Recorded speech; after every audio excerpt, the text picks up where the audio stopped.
5 August পরবর্তী সময়ে যে জেনারেশনটা গুপ্ত রাজনীতি ঢাকা বিশ্ববিদ্যালয়ে করে গিয়েছে শুধুমাত্র একক আধিপত্য বজায় রাখবার জন্য, নিজেরা গুপ্ত থেকে অন্যান্য সংগঠনগুলোকে গিয়ে দেখলাম তাদের প্রধান প্রেসিডেন্ট সেক্রেটারি সহ ম্যাক্সিমাম ছাত্রলীগের সাবেক নেতা। তো এখন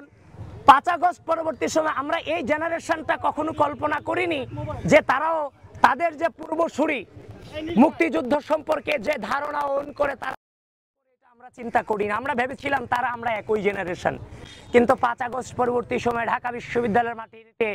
রাজাকার শব্দটাকে জেনারেলাইজ, মুক্তিযুদ্ধ ভুলক্রমে হয়েছে ম্যাগাজিনে এই ধরনের তথ্য প্রকাশ করুন, জাতীয় সঙ্গীতকে অবমাননা করুন, টিএসসিতে দাঁড়িয়ে যারা স্বীকৃত রাজাকার, বিচার প্রক্রিয়া নিয়ে অবশ্যই প্রশ্ন আছে, কিন্তু যারা স্বীকৃত রাজাকার তাদের তো ছবি আপনি টিএসসিতে টানাতে পারেন না। এবং টিএসসিতে হচ্ছে যে নারীদের ছবি জুম করে করে তুলে বিভিন্ন নারী বিদ্বেষী যে আচরণ, সুতরাং গণঅভ্যুত্থান পরবর্তী সময়ে ক্যাম্পাসে বারংবার মুক্তিযুদ্ধ এবং নারীদের বিষয়ে আপনারা বারবার কুৎসা রটনা করেছেন।